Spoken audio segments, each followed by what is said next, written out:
the Sounds True Podcast Network. The number one thing I would say is to let go of our agenda as a parent and to just meet the child where they are. They don't have those layers of protection and walls that most of us have that separate us from other people. Welcome to Being Open, Spirituality and the Neurodivergent Mind, a special Insights at the Edge series. I'm Tami Simon. Over the past several years, I've become aware of how my own mind doesn't seem to function in ways that are considered neurotypical or neuroconforming. In fact, today, more and more people are being labeled as being on the spectrum. It's a label that certainly comes with challenges. Potentially, it also comes with gifts, capacities such as sensitivity, empathy, and out-of-the-box thinking. And I wonder, is it possible that there's a connection between being on the spectrum, having a wide or porous mind, and having easier access to the spiritual, the transcendent dimension, that which is boundless and undivided? Could neurodivergence teach us about the spiritual journey and perhaps even accelerate our spiritual evolution? These questions and more are what we're exploring in Being Open, Spirituality and the Neurodivergent Mind. Thanks for joining us.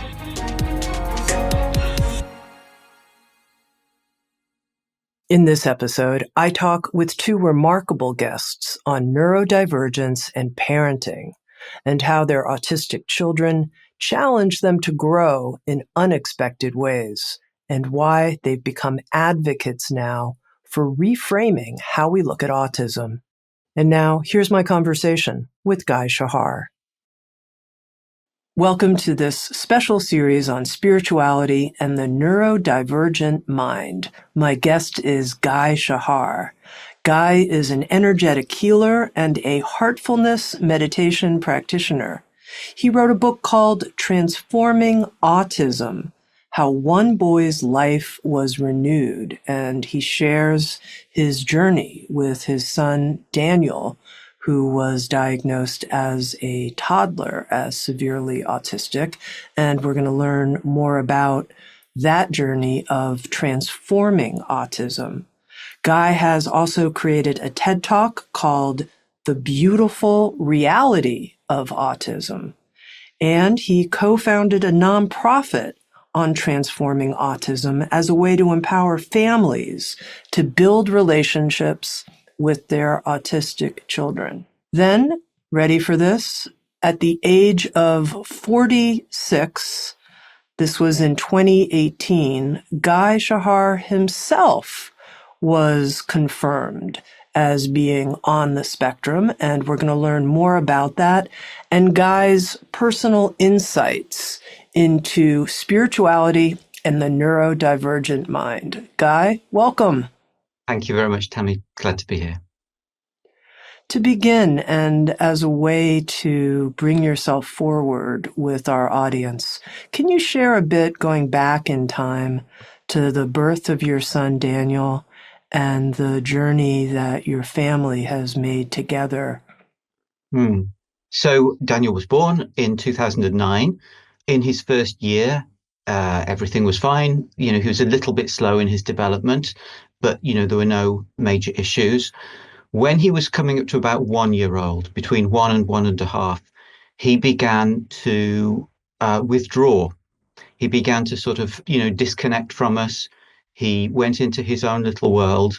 And at the same time, he got very stressed and he started to melt down very often with very, very small, he was playing with a toy and it didn't do what he wanted to do. And this got more and more and more severe over time, so that he was actually spending most of his time in really traumatic distress. And we'd lost all communication with him and all connection, and we weren't getting any eye contact even from him. And of course, that was a really distressing situation for us as parents. We didn't know what to do. We spent a lot of time researching and seeing what was out there, but most of what seemed to be out there seemed to be almost, money grabbing exercises in, give us a lot of money and we'll sort of send you this course, or you can come and train with us or whatever. But there was one thing that we found that resonated with both of us, with both me and my wife. And that was a small clinic that we found in a village in the north of Israel called the Mifni Center.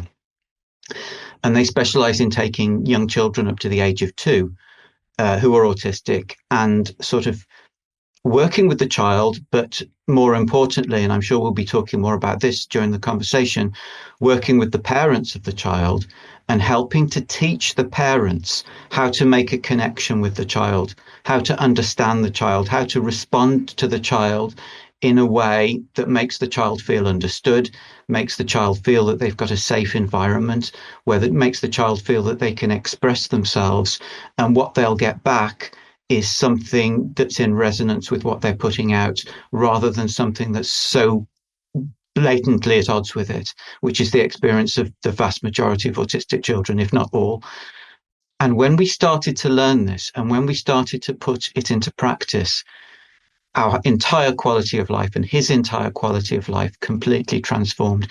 And we could see it transform when we were there, actually, even just during the 3 weeks that we spent at the centre.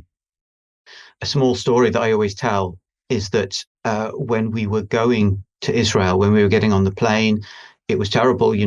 Daniel had been really attached to his pushchair. And to get into the plane, he had to get out of it and give it to the cabin staff.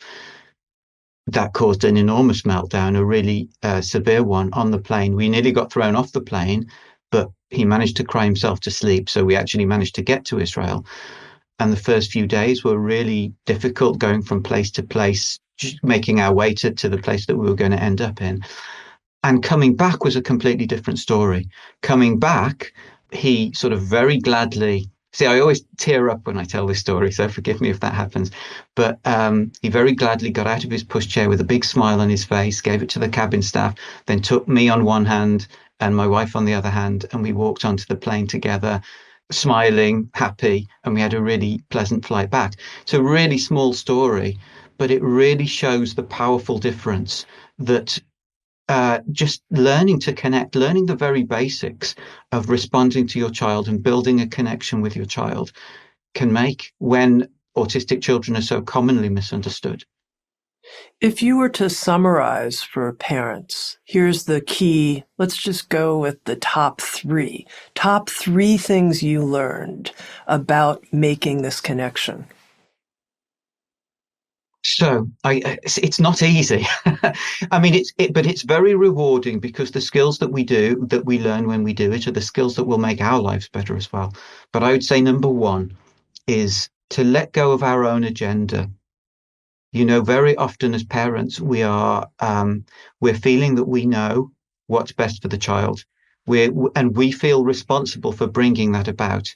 So if the child behaves in a way that we don't expect, or we don't approve of, or we're not trying to create, then we get driven. We get driven to try to sort of encourage the child to do what we want them to do. The number 1 thing I would say is to let go of our agenda as a parent and to just meet the child where they are. Try to understand where they may be coming from. Forget what we want from them. Meet them where they are, accept them, whoever they are. That's the number 1 thing. Number 2, I think, is related to play. And again, it's about dropping our agenda, but in the context of play. Play is a fantastic way to make a connection with the child, build a relationship, help the child to feel connected with their parent. Again, though, we tend to have our preconceptions about what play is. And if the child is disconnecting from us, we can start to get anxious, and we can start to start pushing for play. And that's going to make the child recoil. It's going to sort of cause a further disconnection, actually. What we actually want to be doing is looking at the child and tuning into the child and just sort of maybe proposing play, but then just noticing their response. If their attention goes in a different direction, we respect that. We look for clues. What sorts of things do spark their attention? And instead of jumping on that and trying to sort of make a game about it straight away, let it express itself, maybe offer a slight sign of recognition of it, and let them respond if they want to respond, and let it really be an iterative dance between parent and child to build that relationship. And the third thing is really the big one, which is to be really willing to change ourselves and to be aware of what we're bringing to our relationship with our child, and by extension, any relationship. And by that, I mean, I find personally that autistic children are really sensitive and really perceptive and can really tune in. All children can, but I think a lot of autistic children are particularly strong at this, can really tune in, can really sort of understand the energy and the intention of the person that they're playing with. So if we have anxiety about our child, if we have some non-acceptance of certain aspects of our child, or if we feel driven to bring about a certain condition in our child, or if we have a particular agenda, then the child is going to sense that, and the child is going to feel, hang on, I'm not in an open, trusting relationship here. There's somebody trying to impose an agenda on me. If I feel stressed because I'm not coping with the situation, the child is going to pick up on that stress, and the child is going to know that it's not a safe environment. So this is the really hard part, because it's really broad. It's about working on ourselves, making ourselves into people who are much calmer, much more accepting, and who have a lot more faith actually in the fact that whatever happens is going to be okay. And this, I guess, ties in with the spiritual aspect of what you're exploring. Guy, you write that sensitivity is at the heart of autism. And I found this a very, very profound sentence. And I'd like to hear more about specifically what that means to you and what you discovered with Daniel and with yourself by naming the heart of autism as sensitivity. Yeah. So, part of it is what we were just talking about in terms of them being able to empathize in a sense, in a way that is more than non-autistic children. But I think also you get this feeling of, my son goes to an autistic school, and the children in the school, the instance of bullying in the school and the instance of aggressive behavior and domineering behavior is so much less than it is in a mainstream school. And of course, autism is a spectrum, just like humanity is a spectrum, and you get a bit of everything. But the prevalence of these negative traits is really, really much less. And what you see a lot more is idealism, is you see just a real nonsense, a sense that the world doesn't make sense the way it's constructed. And I think that's part of the sense, the fact that the world is not constructed in a way that's conducive to calm and to happiness and to what we might think of as spiritual values is something that autistic children, I feel, are very sensitive to and pick up on and are more disturbed by than other people, especially other people as they grow up. And so that's another aspect of it as well. In your TED Talk, your son was 6 years old at the time, and you were talking about the tremendous transformation that occurred in him in terms of his ability to connect with other people. How's he doing now as a teenager? He's doing great. He's doing great in the sense that he's such an affectionate child. He's so loving. He's so accommodating. He's just such a pleasure to have around. I think he's more guarded among people he doesn't know. And that's, again, going back to the sensitivity, and the guardedness comes from even living a relatively sheltered life. The sensitivity comes from a guardedness because there's been such an experience of harshness, of being let down, and of being treated badly in the world. So there is that guardedness in the wider world. But, when you get to know him, he's a joy. This notion that people on the spectrum can help us find access and point to what we could call the spiritual dimension of experience, that dimension where we know our interconnectedness with all of life.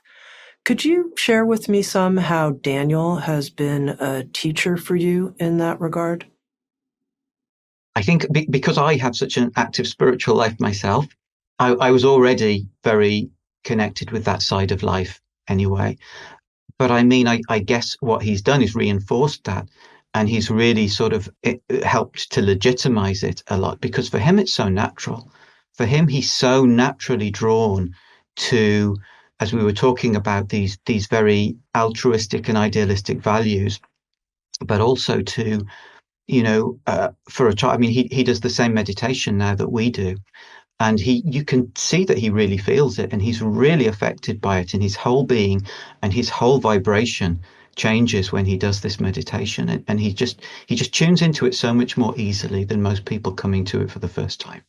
Can you share the core, the essence of that heartfulness meditation practice right here with us? Can you take us into it, Guy?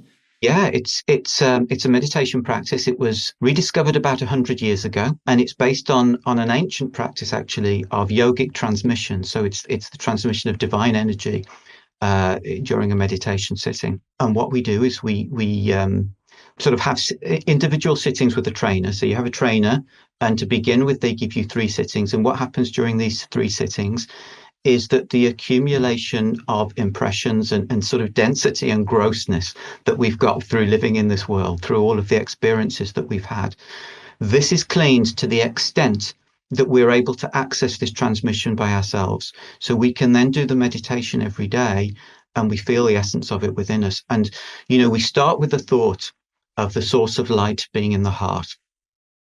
But very quickly, that thought actually becomes a feeling. It becomes an experience. And it's sort of centered in the heart. But in my experience, it's only partly a physical experience. In fact, the smallest part of it is the physical experience. I can point to it. I can show the area that I feel it, but it's not a physical thing. It's a much broader thing than that. And we develop, and over time that develops, it deepens.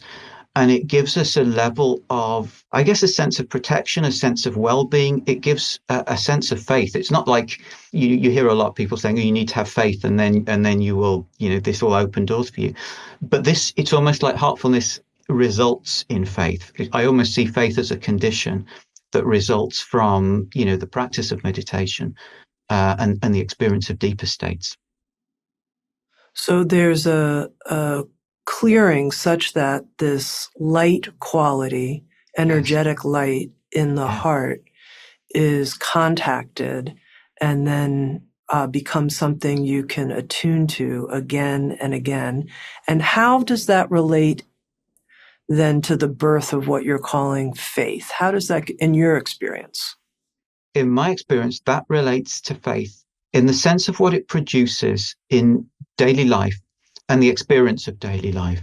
So what I remember, one thing I always remember is that, before I started this, I was constantly feeling anxiety. I was constantly feeling heaviness, disappointment, whatever it was. A little thing came along and shocked me. And, I almost could feel this sinking in my heart. Now those same things can come along, even greater things. And it actually doesn't touch this feeling that's evolved in my heart and that's become deeper and deeper in my heart over the years. It's almost like this solidness is there, this sense of sturdiness that whatever happens, there's a level of strength, there's a dimension of strength there in the heart, which permeates everywhere. And I call this faith because for me, faith isn't a belief. It's not a mental thing. Faith is a condition. It's an experience. And for me, this faith is an experience of essentially this idea that everything's okay, that whatever happens, everything will be okay. It's faith that whatever is, and it's fine. And that's what I mean by it evolving through the meditation. I want to throw something out, and you tell me if I'm reflecting this accurately. From engaging a bit with your Transforming Autism work, it felt to me that there was an implication that potentially we could be pointed in an evolutionary direction by the spiritual access that people on the spectrum can have, that they could be evolutionary guides or helping us move forward into a different way of being together. Do you think that's a fair statement? I do. I sort of tend deliberately not to talk too much about that because I'm aware that I talk to a lot of different audiences, and I want to speak in a way that is as accessible as possible to anybody who may find me. And and that's why I don't go too deeply into this question of the inherent spiritual potential of autistic people, because to be honest, I don't know. I can't be 100% sure. I have an inkling. I have an inkling that that's there. That inkling is reinforced by my experience of having met and interacted with a number of autistic people. But yes, I do. I do can you resonate. give voice to the inkling, and we'll just leave it as an inkling? It doesn't have to be any more than that. The world needs to change. The world has to change. It will change. And in what direction will it change? We think of the people who are going to lead us in that direction. Commonly it would be thought of, people who've got experience of, building businesses or leading countries, but actually that's not the direction that we need to evolve into. That's the direction that we're evolving from. We need to develop in the direction of inner values, of, as you say, making this aspect of spirituality available to as many people as possible. And so the question is, who can best lead us there? And amongst the people who can best lead us there, I think there's a lot of autistic people who very naturally connect with that and can guide us in the sense of not necessarily teaching, not necessarily making speeches or anything like that, but in the sense of being an example that we can watch and learn from. Tell us, Guy, a little bit about your own process of discovering that you were on the spectrum at age 46.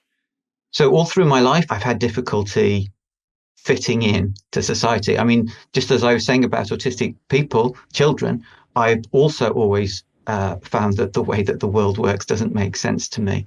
And social conventions, the things that are expected in terms of, how people are supposed to connect and speak to each other, whether those things are true or not, has always not made sense to me. And when I started the charity, I met a lot of autistic people.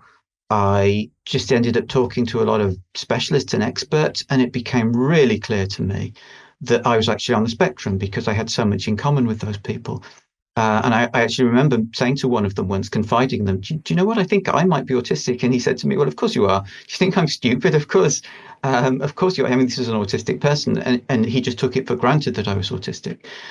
So the realization came to me very naturally through that. I actually met one of the somebody who's a world-renowned specialist in autism. He's a British professor living in Australia.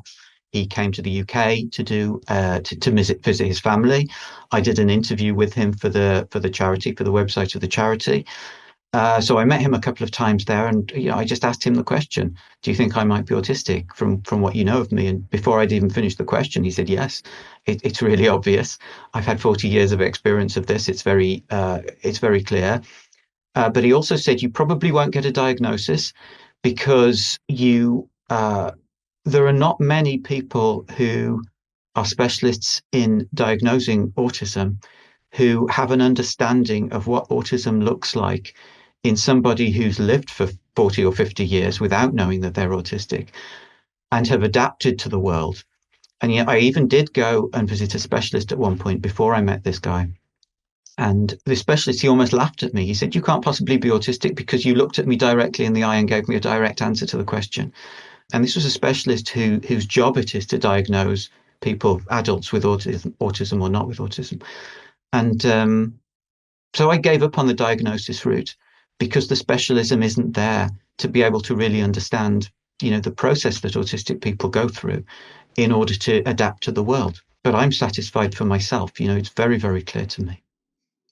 How does that recognition and your own inner confirmation of that, how has that shifted things for you? Has it helped you? When I first got it confirmed that I was autistic, for a couple of years, when anybody asked me that question, I said no. It made absolutely no difference because, I'm still the same person. I already knew really in myself that I was autistic. So all that's happened is I've got a label now that I didn't have before. And then I realized that wasn't quite right. It had changed a lot for me because what had happened during my early life is that when things went wrong, when I didn't fit in, when other people judged me, which happened a lot, I came to the conclusion that there was something wrong with me. And so I was carrying this sense that I'm not enough. I'm not good enough. I'm not normal enough, as if that's something to aspire to. But I was carrying this baggage. And knowing that I was autistic sort of freed me from that, because it was easy then to say that, it's not that there's anything wrong with me. It's that I work differently. So this is, for the next couple of years, I was giving that answer to that question. And then I realized that that wasn't really a very satisfying answer either. It's actually true. But the reason it's not satisfying is because why did I need a label in order to fully accept myself? Why could I not say that whatever I am, whatever the label, I'm fine, just as everybody else is fine? So there is that little bit of embarrassment as well, that it took a label to get me to that point of self-acceptance when a label actually wasn't necessary. One of the unexpected outcomes that I'm discovering in this series on spirituality and the neurodivergent mind is the depathologizing of the spectrum. And I think that's a process I'm in, this depathology process. And I imagine many of our listeners too. And I wonder if you can speak to that. Yeah, I mean, in the TED talk that I did, in the charity that I set up, it's a core aim to sort of change public perception of autism from a disability to, as I was saying, just a different way of being, a different way of thinking, a different, slightly different wiring. That's all. It's got a lot of overlaps with a lot of non-autistic people. It's a spectrum, just like humanity is a spectrum. It brings a lot of different things, and all of those different things complement each other and build a richer world and build more completeness. And autism is a spectrum within that broader spectrum that also brings in that completeness. But it doesn't always look like that. And I always think of some brilliant research that was done by a lady called Catherine Crompton at Edinburgh University. And she got together a load of different people, some of them autistic, some of them non-autistic. And she divided those people into pairs. Some of those pairs were 2 autistic people. Some of them were 2 non-autistic people. And some of them were 1 autistic and 1 non-autistic person. And what she found was really interesting because she had some objective criteria. She was watching interactions between them. They had certain tasks to do together. And she had certain criteria that she was using to assess them, which was neutral of social norms around how well they were connecting, how well they were associating with each other. And the really interesting thing was that when you had the 2 non-autistic people together, they were connecting really well. When you had the 2 autistic people together, they were also connecting really well, equally well, on some measures more well than the non-autistic people. Where you had the problem is when you had the autistic and the non-autistic pair, simply because they had different ways of connecting, of communicating. Now, there's 2 things to say about that. One thing is, in the level of society, it doesn't look like that because you don't have 50-50. You have like 1% and 99%. So it always looks like the autistic person is the problem. That's where the pathology angle comes from. There's nothing pathological about autism, but it looks like that because we perceive that minority means pathology. And the other thing to think about it is that you have 2 people who have differences. Differences are opportunities to learn. You might have some initial difficulty making that connection, but if you persist with that communication and that connection with an open mind and an open heart and a real willingness to accept and understand and learn, both the autistic and the non-autistic partner can learn enormous amounts from each other, and each of them can become very much enriched individuals as a result. So pathologizing autism makes no sense whatsoever, and it's throwing away an opportunity to improve society. Just a couple more questions, Guy. In your own experience, when you get overwhelmed, even with the heartfulness meditation practice that you have providing this inner sturdiness, when the sensitivity is so intense in various situations and you start feeling, I don't know what exactly you start feeling. I'd be curious to know when you start feeling this potentially overwhelm of inputs happening. What do you do to regain your own composure? Time alone. I need time alone, and it's really hard because, I've talked about all of this strengthening, and it really is there, and it's there to an enormously greater extent than it used to be there in my life. But I'm still very, very easily knocked off balance. I mean, a lot less easily than I used to be, and by far fewer things. But there are certain things, there are certain remaining triggers that are still there. What do I feel? I feel a sort of eruption of anxiety and an unhealthy urge to make everything right. I never lose my intention to arrive at a state of peace and rebalance and connection. I never lose that, but I feel an urge, which may be overwhelming to other people if I try to involve them in it, to rectify the situation, to make things better quickly. And the difficult part is to realize that I need time away before that happens, before that can be effective, because otherwise I'm communicating with all of my anxiety and frustration, and whatever my deeper intentions are, they're not going to come out and they're not going to be received by the other person. I need to go away, and it can take a long time for me as well. I can sometimes be off balance for days, and it's actually quite hard to sort of manage to lead a busy life with a lot of activities in it, knowing that you're going to be constantly knocked off balance and constantly under par, and not performing to the best of your ability, and yet to still go on and to still sort of do the best that you can. It's really difficult and each time it happens, it's like, but I had such plans for today. I was going to make so much progress. And so to let go of that urge, that strong, overwhelming urge to make things right, it's actually quite a hard thing to do because there's so much riding on it. But that's what I do need to do. And I need to go and I need to take time alone. And I need to accept that I'm not going to get much fulfillment from that time alone. It's just going to be recovery time. And I want to make sure before we close that you have a chance to highlight and underscore some of the spiritual gifts, if you will, from your own experience of being on the spectrum, interacting with your son, Daniel, the people that you've met, these gifts that can come clearly into our awareness right here. I think just being so different from the mainstream, it's already, that's the start of the process. It doesn't feel like a gift at the beginning, but it is actually a gift because we're no longer looking to the outside world and expecting to get our strength from other people and our affirmation and our sense of self-worth from other people, how other people react to us. We do that for a while, we get devastated by it, we realize it's not going to work, and we need to find somewhere else. Where do you go when the traditional means of getting self-esteem are not there anymore? You can only go inwards, and you can only start that inner journey of finding something else that will give you the source of that strength. And I guess that's the gift of being on the spectrum.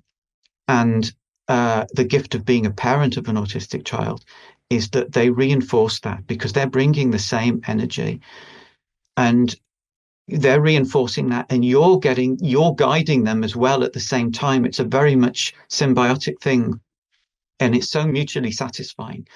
So I don't know if that's what you meant, but that's what comes to mind about that. Anything else, Guy, you want to share here before we close? That's all. I would love to invite people to check out my charity. It's called Transforming Autism. You go transformingautism.org.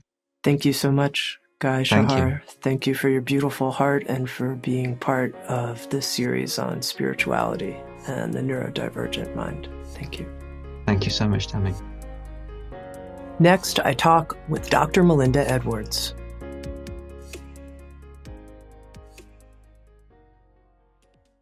My guest is Dr. Melinda Edwards. Melinda is a psychiatrist, a writer, and a mother who provides psychiatric care to underserved adults. She completed her residency in psychiatry at Stanford Medical Center and has studied integrative medicine with Dr. Andrew Weil. Her daughter, Sachi, now a teenager, is on the autism spectrum. Melinda writes for Autism Parenting Magazine, and she's the author of a new book. It's called Psyche and Spirit: How a Psychiatrist Found Divinity Through Her Lifelong Search for Truth and Her Daughter's Autism. Melinda, welcome. Tami, thank you so much for having me. Right here at the beginning, I want to credit you for planting the seed in me to host this series on spirituality and the neurodivergent mind. You wrote me a letter last fall, and in the letter, you said, many people who are neurodivergent are wired for awakening. And you encouraged me that Sounds True should educate people about this and also be an advocate for people who are on the spectrum and be an advocate about their gifts and the interconnected world from which they experience life. And, it got my attention. Of course, I get a lot of letters, a lot of emails that I don't pay that much attention to. But there was something about your sincerity and also the topic itself, which I'm quite interested in. So I wanted to start here with this notion that people on the spectrum are wired for awakening, and hear your view. You ready for this? As a psychiatrist. We're going to get to your perspective as a spiritual journeyer yourself and as the mother of someone born on the spectrum. But let's start as a psychiatrist, how you see that, our neurological wiring. Yes. Well, to be honest with you, I almost shy away from the term neurodiversity. I would substitute porous or porousness, porous people, because the word neurodiversity speaks to one aspect of this, which is the neurological. But there is so much more to being open and wired for awakening than just our biology or our neurologic wiring. And so as a psychiatrist, in my experience with my patients who are autistic, what I sense and see in them is that they are exquisitely sensitive, exquisitely porous. And that in itself is what makes it so difficult for them to navigate this world that's operating at a much harsher level than they are, that's much more closed down, that, if you will, is vibrating at a lower frequency than they are. So that's the place I work with them at. Not all of them are aware of this sort of deeper dimension of autism. But when I bring it into the room, they always express such gratitude and relief. It's like I can see their shoulders drop, because they recognize the truth in what's being spoken or just felt or sensed in the room about them. Well, I want to follow up a bit about this notion of porousness and why you like focusing on that versus neurodivergence. Because I notice when I talk to people about neurodivergence, they're like, aren't we all sort of neurodivergent in different ways? And is this category really useful at this point in time? So I'm curious why you're moving away from it and what you mean by being porous, what that really means. I have a feeling for it, but I want to understand what you mean by it. Okay. So just to, talk about neurodivergence for a moment, it includes autism, ADHD, highly sensitive people, dyslexia, and other sort of different wirings, right? That's sort of the traditional, maybe, definition of neurodiversity. The porousness, the word porousness or porous to me encompasses so much more. It encompasses the energetic vibration or the spirit of people who are, and the physical and the emotional, all of it.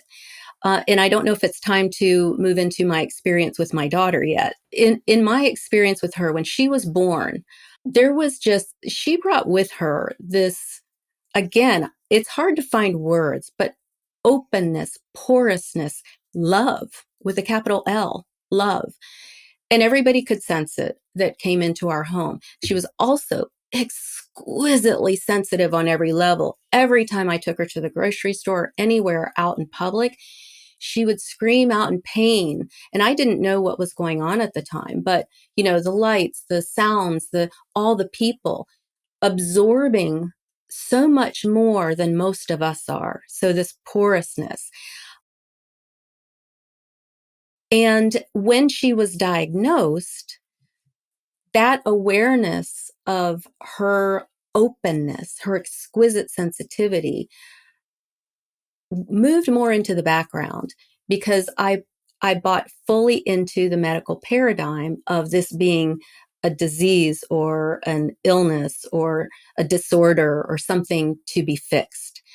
So fear sort of ruled the roost for a while and I dove into all the therapies. I don't regret any of it because I was actually helping her learn how to navigate this harsh world. But it took time before the clouds would part again periodically and I'd get these, oh my God, she is so deeply connected. I've been on a spiritual journey all my life. Well, she was the embodiment of what I had been longing for and seeking all of my life.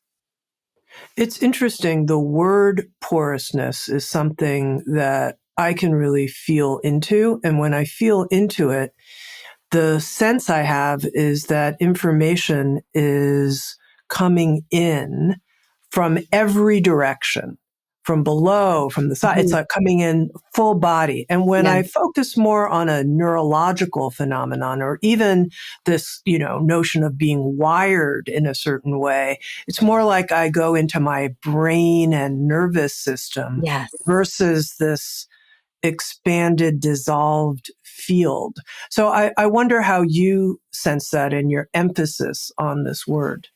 The same, Tami, and I hadn't even thought about it that way, but I actually love words and language because words carry energy and they take us to different places. So some words are more mental, like neurodiversity, makes us sort of think about it. Some are more experiential, which is my tendency. I go into the experiential, like porous. We feel it, we sense it. Our mind may not even be able to compute what it is. It's hard to talk about what porous means, but we sense it. So that's why I love using the word porous. I would love to share something right here too, because what you said about neurodiversity, well, aren't we all neurodiverse in some way?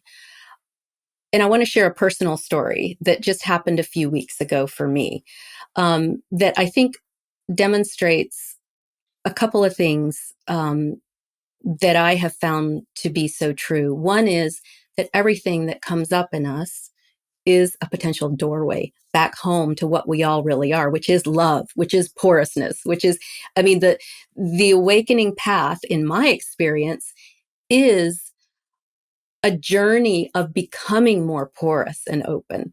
So what happened as we meet the aspects of ourselves that we haven't been able to meet before or been able to open to. Okay, so what happened a couple of weeks ago for me is I was creating a website for this conference, this Neurodiversity, Science, and Spirituality conference. And I took great care to create it in a way that would not be overwhelming for anyone who is sensitive. neutral colors, the font, slowing us down, the photos, sepia, and just everything very geared towards not overstimulating. So this ultimately, the website was criticized by a good friend of mine multiple times as not being professional, not looking like a conference website. And I felt very defensive. And I've been around the block enough to know that, when something like that comes up in me, defensiveness, that, okay, this is my opportunity here. So thank goodness, this time I took the opportunity and I sat with it. The defensiveness and the anger. And that quickly dissolved into grief. And, grief feeling sort of bulldozed over, but then realizing that I was bulldozing myself over in my life so many times, and even more deeper grief, realizing that I often deferred my sensitivity to people who had labels like autism or, HSP, or people who had something to hang their sensitivity hat onto. And I just wept and wept, realizing that I had created this website because of my sensitivity too. And so I called my friend, Sarah, and, I have some friends that I can just lay it all out to and let it just move through in whatever way it comes through. And I wept and I said, just because I don't have a label doesn't mean that I'm not sensitive. Just because I don't have a diagnosis doesn't mean I'm not exquisitely sensitive. And my sensitivity has a right to be here too. So I moved through all this, just letting whatever came, and I was left with, after this process moved through, this sense of profound strength in my legs, in my feet, just standing in my sensitivity and bringing it into the world. And I realized that the importance of not just me bringing it into the world, but all of us, whether you have a label or not, the importance of bringing our exquisite sensitivity into the world in whatever way, it's going to look different for everybody. It doesn't necessarily mean going out there and advocating, I need all these accommodations, I'm sensitive, blah, blah. It might mean that, but just more importantly, bringing the energy of it. Do not bypass it. This is sensitivity, openness, and porousness is the trajectory of human evolution. And so we really need to bring these aspects forward into the world. So I wanted to share that because it was such a profound realization for me. One of the things you've written about is how we all long to be seen. Mm-hmm. And I think that's true. It's really powerful when someone sees us in our deep authenticity. I wonder, in your practice, what kind of posture, what kind of attitude, how is it that you've developed this capacity to see people? How do you see? I can only meet in other people what I have met in myself. And that may sound very trite, but it is absolutely true. So I am sure that I have blind spots. And, when I'm reactive to someone, whether it's someone in my personal life or to a patient, I know that that's my place that I haven't met yet. So we can meet others as deeply as we can meet ourselves. And whether they're patients or not, it's really irrelevant. You've recently recorded a TED Talk, Autism is a Gift. And I thought to myself, wow, people are going to roll their eyes at that title when they see that, Autism is a Gift. And, here you write for Autism Parent magazine, and I can imagine a lot of parents are going to have questions about a TED Talk with that title. So I wonder how you view that and see that. I mean, yes, our reactions are our work to do inside ourselves, but people are going to react like, really, I'm dealing with XYZ overwhelms and meltdowns. And you're saying to me, autism is a Yes. gift? Come on. Acknowledging the tremendous challenges that autistic people face, that porous people face in this world, because it is functioning. The world is in general at a much harsher level than many of us are. So it's extremely difficult to navigate this world with those sensitivities and, in the medical field, what we call symptoms. And for parents, boy, they say our souls choose our journeys before we come in. And recently, a friend of mine said, yeah, they say that there's a group of elder souls that, meet with the soul that's getting ready to come in. And the soul that's getting ready to come in always wants to bring on all the karma that I have, real enthusiastic. I want to do it all in this lifetime. And the elders sort of temper that and, say, hey, now, it's too much. Let's just take it easy. And so what I said to my friend is, I must have been a really good bargainer when I was that soul, because, being a parent of someone on the spectrum is very challenging. Our kids are so exquisitely sensitive and have many, many needs. So I really want to acknowledge that before I dive into the gift of autism. So the gift of autism, I didn't know you even knew about the TEDx talk, Tami. It is being in the presence of someone who is so exquisitely open and porous. Here's how that translates in my life with my daughter and with other people I know who are on the spectrum. Their exquisite sensitivity actually creates a field of energy. And I am impacted by that. Just like when you walk in a room and someone's angry, we are all impacted by that. We can feel that. When we are with someone who is open, exquisitely sensitive, it impacts our energy, our being as well. So that's one gift, a tremendous gift of autism.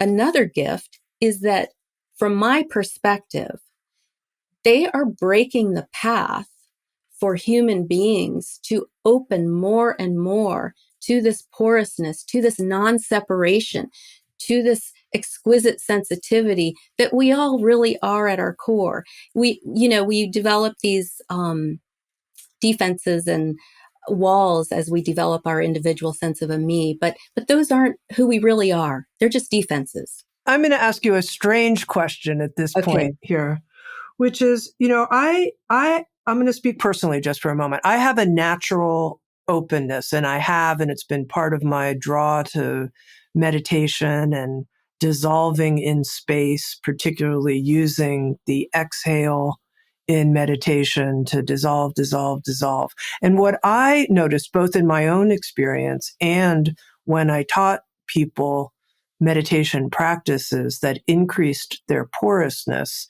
is that there was a need to have a boundary as well as to be completely open to everything. Mm-hmm. That boundary, you could call it like an egg around us, is a protective field that is actually really important and helps us feel strong and keep certain energetics out while we're well boundaried ourselves. So I'm curious what you think about, because we can put such a high value on openness and porousness, but maybe we need both in some way. Yeah. And I'm curious what you think about that. Yeah, it's a bit of a paradox, isn't it? For me personally, I've always not felt super comfortable with creating boundaries. That's just me. I honor when people do that, but the way it's been experienced here is that it used to be a lot more painful for me to be in this world. Over time, it seemed like discernment or wisdom sort of developed in terms of when do I sort of put this back in the other person's lap and not, take it on, sort of the compassion part, like when is my taking this on enabling them? So sort of more like boundaries in the moment, I guess I would say. And I have some natural boundaries that are in my life. For instance, with my patients, we don't do phone calls or emails. It's just when I see them, right? So, and other things. Recently, this is another, maybe not a boundary, but an honoring of my sensitivity. Recently, I finally decided to do Whole Foods delivery because I get very overwhelmed when I walk into the grocery store with all the stimulation in there. So those might be considered some boundaries. But the other piece of this, of sort of protecting our sensitive selves, is that in my experience too, and I'd love to hear if it's different for you, but the more I am able to meet the contractions within myself and allow those to unwind, the less sticky points there are in me for, so it's almost like things flow through more unimpeded, if that makes sense, as opposed to when I was younger, I would be really overwhelmed with my patient suffering. And now I certainly experience it, but there's a strength there that you referred to, this strength. And I would say, yes, whatever we need to do to support ourselves in being in this world. And the trajectory that I see is the world is and will become more and more sensitive.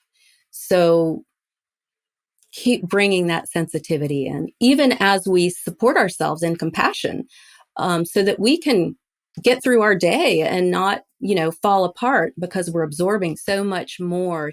I think where I'm going with this is we're celebrating sensitivity and porousness, and yet it is a whole lot to work with and needs to have these complementary capacities or skills.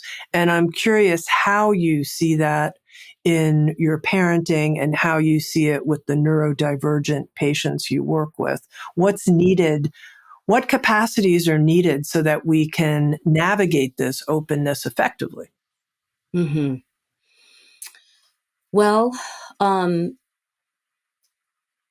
typically what I kind of say about tools is I'm not normally the tool person. There are tons of tools out there, and I do teach my daughter tools. The therapists teach her tools. But what has been neglected all this time in terms of the medical disease paradigm is the gift. This other aspect that the medical paradigm is limited. Yes, let's support all of us in learning how to move through this world. And I think, what you said about creating boundaries when you need them, doing things, everyday things in your life that keep you from being overwhelmed, sensing into, okay, when have I learned all I can from this situation, whether it's a relationship or a job or anything, and when is it time to move on? Because I think those of us who are sensitive and on a spiritual trajectory tend to sort of overdo the responsibility part, like, okay, I'm going to dive into this. So taking care of ourselves and listening deeply and minimizing the types of things that are overwhelming to us. In your new TEDx talk, you describe how we can experience the world at a physical level, a psychological level, and then at this interconnected level. I thought this was very interesting, and I'm curious how you came up with this three-part way of experiencing the world, and then if we can land a bit in this interconnected way of experiencing the world. Okay. It's actually, my experience of the world. And what I should share is that the journey of the TEDx talk was quite something. We're required to have coaching, and there was a lot of pushback on my topic. And then the telepathy tapes came out, and my coaches were like, oh, this is a thing. So they were more open, but I had to really take great care with the languaging, because this was for the general public, not for spiritual seekers, right? So So the languaging was not spiritual languaging, and the word interconnectedness, instead of like consciousness or love with a capital L or truth with a capital T, just sort of came forward, and that seemed acceptable. But in my experience, there are these three aspects of existence or ways that we can experience the world, lenses. The first is the physical. That's anything we sense through the five senses: touch, taste, see, hear, or smell.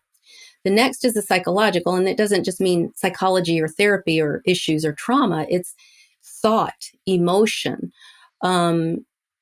Trauma resides in the realm of the psychological.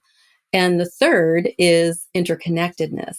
And I'll talk about that a little bit more in a minute. But, as you can kind of sense, as we move from the physical into the psychological, the realm of thought and emotion, and into this interconnectedness, this porousness, this openness, we're moving into increasingly subtle ways of experiencing the world.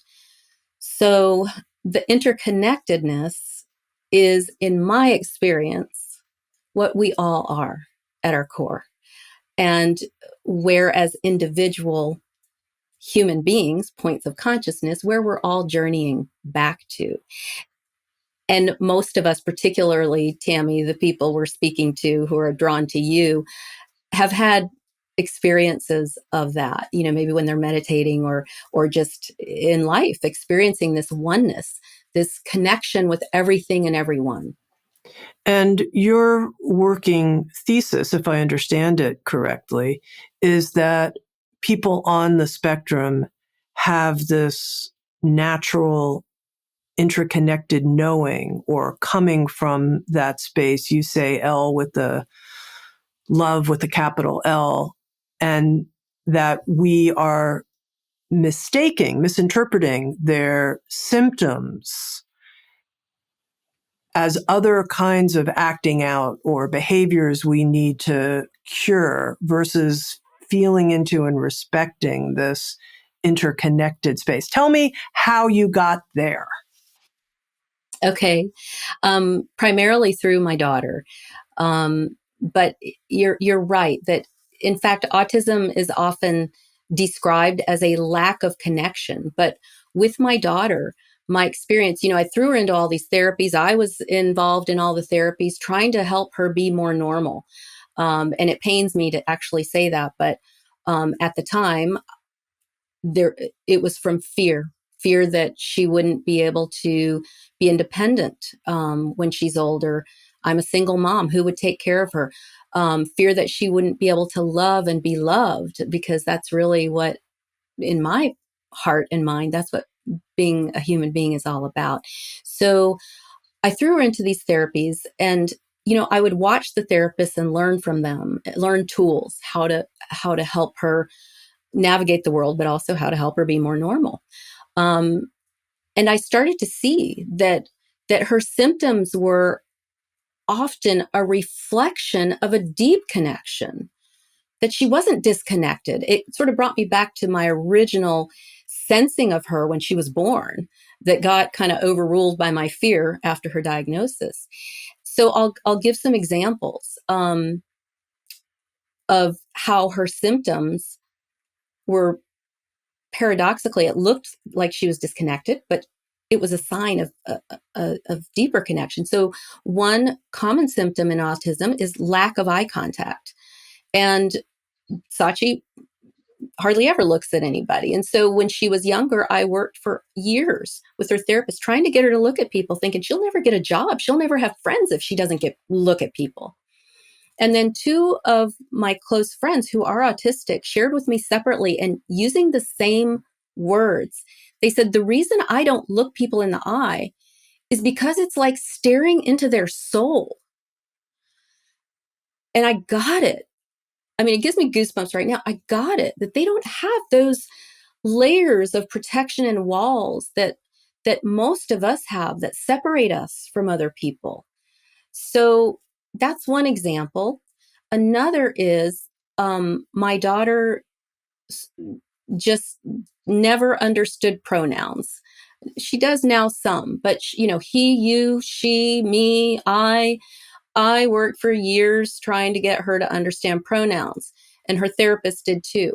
And one day, a friend of mine came over, and Sachi said something to her like, you show you your room or something like that. You show you your room. And I just sighed. I was exhausted from all this work trying to help Sachi be more normal, And I said, she's saying, I'll show you my room. We're working on pronouns. It's just a long process.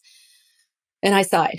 And my friend puts her hands on my shoulder and she looks me in the eye and she said, Mindy, of course she doesn't understand pronouns.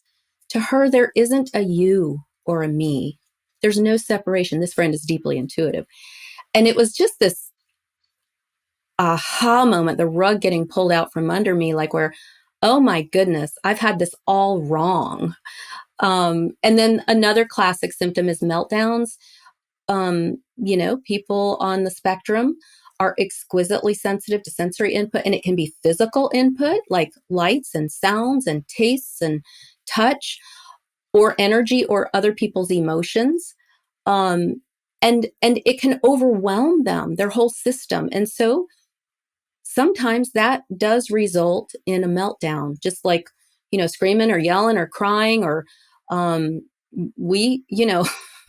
whenever Sachi and I go out in public, I feel like we create chaos in our wake, not just from meltdowns, but she just never behaves in a socially accepted, normal way, which now I have come to really love and appreciate. I'm curious to know a little bit more about you. Did you have any interest in neurodivergence and spirituality before Sachi was born? Oh, yes. From the time I was young, I experienced this deep longing for truth with a capital T, truth. And that is all I cared about. Now, coming also from deep trauma, my parents were medical missionaries and deeply conservative Christians. And I was terrified growing up, the whole time I was growing up, that I was going to hell. And I kept the secret because I thought there was something terribly wrong with me, that Jesus wouldn't come into my heart every time I prayed. So all of that, somehow the energy of the terror fueled the longing, a little bit later on. And so I went through therapy to deal with some of the past wounding and the symptoms I was having at the time, anorexia, and then reached sort of a dead end with therapy where I realized there's got to be more than this. This is I'm just moving the furniture around. I could do this the rest of my life. Nothing wrong with therapy, right? Hey, that's part of my field. But there was something deeper that I was sensing that was missing. And so through, a series of synchronicities, Ram Dass came into my life and just this longing for truth got activated, and it propelled my whole life. Even as I was doing intense things like going through medical school and all that, it was all that mattered to me. It was that intense, a burning longing for truth. And then one day, over a period of time, I came into this place of complete emptiness, where everything disappeared, and I saw the unreality of this world, and nothing was real. Nothing. There just wasn't it. There was no more desire, no fear at that point. Nothing to move through this individual as a human. No reason to. I saw through the whole thing, and it was devastating, and it was just profound emptiness. And with that, all seeking died, dissolved. And over time, this was a very gradual process for me. It was like life it was like I was dead and the whole world was dead. But life kind of trickled back in little by little. And now I experience it more as a dance, like the joy of being this individual point of consciousness, the miracle of it. Not to say there's not stuff, stuff comes up. And so not to minimize the challenges of being human, but so that's my sort of spiritual journey in a nutshell. That's the spiritual side of the question. The question also that I'm curious about was, did you have an interest in neurodivergence and understanding people on the spectrum and the relationship to spirituality, or not until Sachi was diagnosed? Not until Sachi was diagnosed. Now, I've always loved unique, quirky people, and that's why I went into psychiatry. I've just loved people that don't fit under the normal curve. There's something about that that's so precious to me, but specifically autism and neurodivergence, not until Sachi was born. And do you think of yourself as being on the spectrum or not? I don't meet criteria for autism, but if we have to call it neurodivergence, I am. I'm exquisitely sensitive, get overwhelmed easily. But here's the thing. That aha I came to a few weeks ago about, hey, I'm sensitive too. I can navigate the world pretty well. I happen to be adept at that, but that doesn't make me less sensitive. So you don't have to be non-functional or dysfunctional or in the world to be exquisitely sensitive. That was the aha for me. It looks all different ways. And ultimately, of course, this porousness is what we all are at our core. When you get overwhelmed, how do you navigate that in a way that doesn't create harm for yourself or other people? Well, those of us who are parents of individuals on the spectrum, we don't have the luxury of time to relax, time to sort of regroup. But, taking deep breaths, and when I can, get a babysitter so I can take some time to myself, either just to lay on my bed or to meditate, or to make some phone calls, some nourishing phone calls. I do that whenever I can. Now, you talked some about your spiritual journey leading up to Sachi's diagnosis. I'm curious because, you could fill in a sentence like this: blank as a spiritual path. And, work can be a spiritual path. Exercise can be a spiritual path, anything. But I imagine that parenting an autistic child is an extremely intense spiritual path. And I'm wondering if you can say from your personal experience, the biggest learnings you've had, how it's pushed your own growth. Well, it is an intense path. I feel like many of us parents, and just being a parent is an intense path too, but we sort of chose the accelerated souls curriculum. I mentioned before, just being in Sachi's presence, her exquisite sensitivity, I can sense that. So it mirrors back to me. She mirrors back to me that part in myself. She also is exquisitely sensitive emotionally. So if I'm in the least bit harsh with her, the least bit, just tone of voice, even if I say something, nicely, but there's an energy behind it, there's a tension behind it, she senses it and she reacts. So she alerts me to the places in me that are still harsh. Not that we don't need to be firm sometimes as parents, absolutely, but you can feel when it's coming from a place of reactivity. She is exquisitely sensitive to that and aware of that.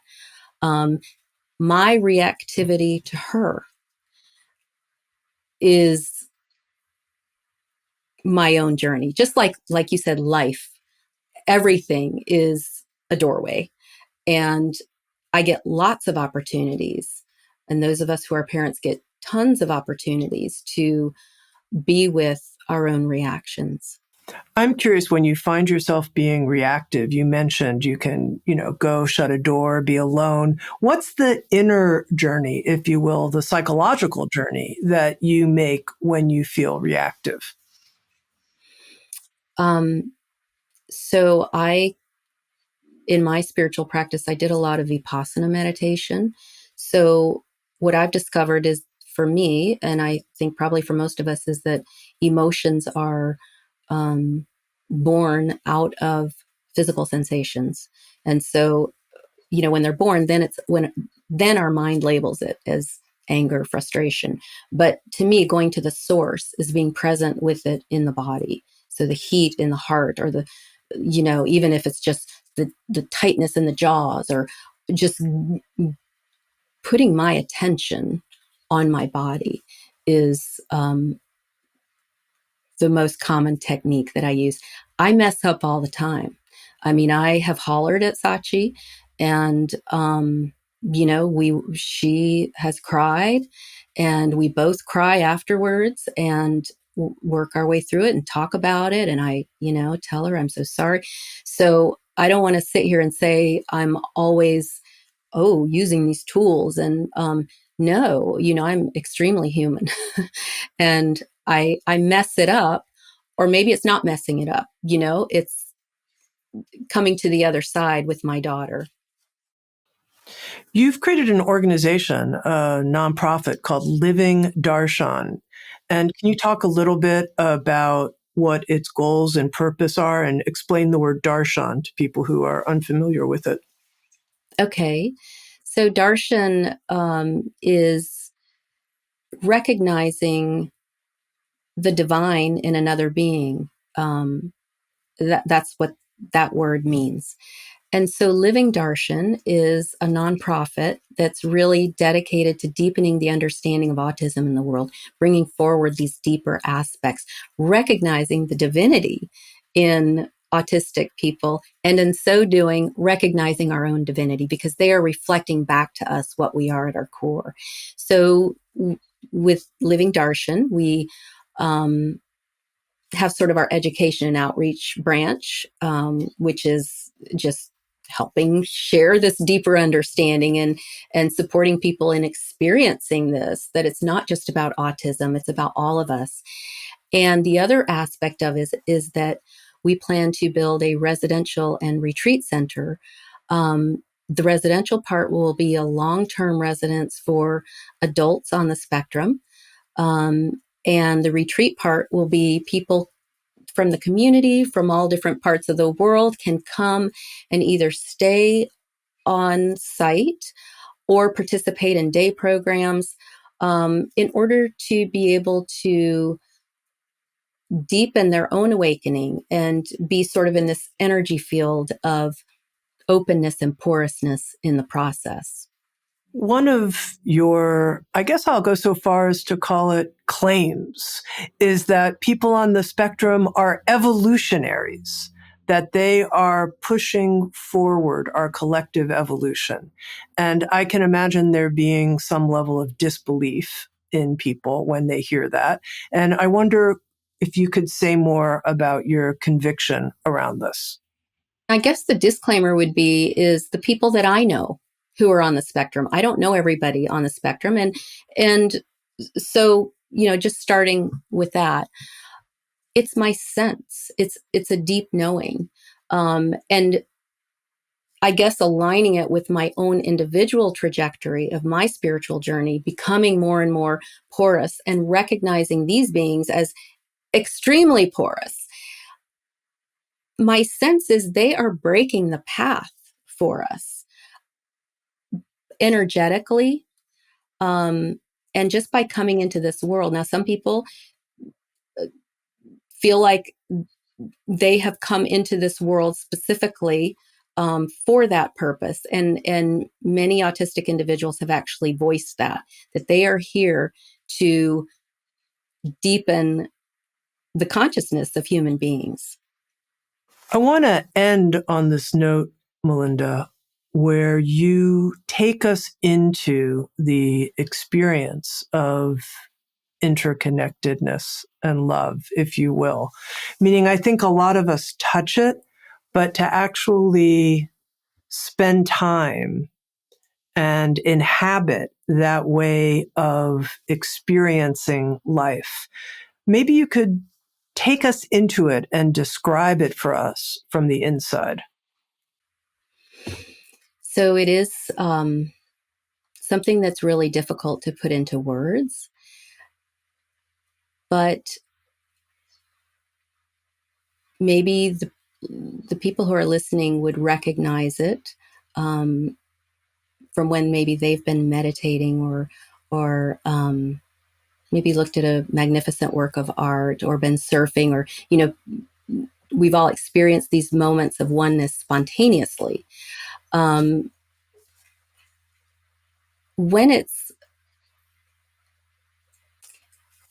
it's here over a long period of time and not just a moment, it's not a mental idea that we're all connected. It's an experience of not being separate. Yes, there's this sort of loose individual me, but there's also this other being who is me. It's so hard to put into words. There were, in the past, when I was even less sort of differentiated, I would find myself not being able to differentiate between me and another person. But now, we need some kind of differentiation as an individual me. But it's this experience of whatever arises in front of this individual person is not separate. It's part of the whole. Whatever arises inside of me is not separate. And with that comes, the qualities of our higher self, of love, whatever we want to call it,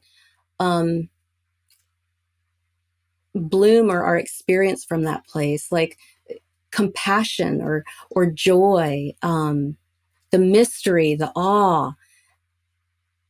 Those are qualities that I should say emanate from this place of interconnectedness. I've been speaking with Dr. Melinda Edwards. She's written a new book. It's called Psyche and Spirit: How a Psychiatrist Found Divinity Through Her Lifelong Search for Truth and Her Daughter's Autism. Thank you so much for your good work, your advocacy, and for standing tall in what you know from your experience. Thank you so much, Dr. Melinda Edwards. Thank you, Tami. It's been a joy. And if you'd like to watch Insights at the Edge on video and participate in the after-show Q&A session with our guests, come join us on Sounds True 1, a new membership community featuring award-winning original shows, live classes, community learning, guided meditations, and more with the leading wisdom teachers of our time. Use promo code PODCAST to get your first month free. You can learn more at join.soundstrue.com. Sounds True, waking up the world. The Sounds True Podcast Network.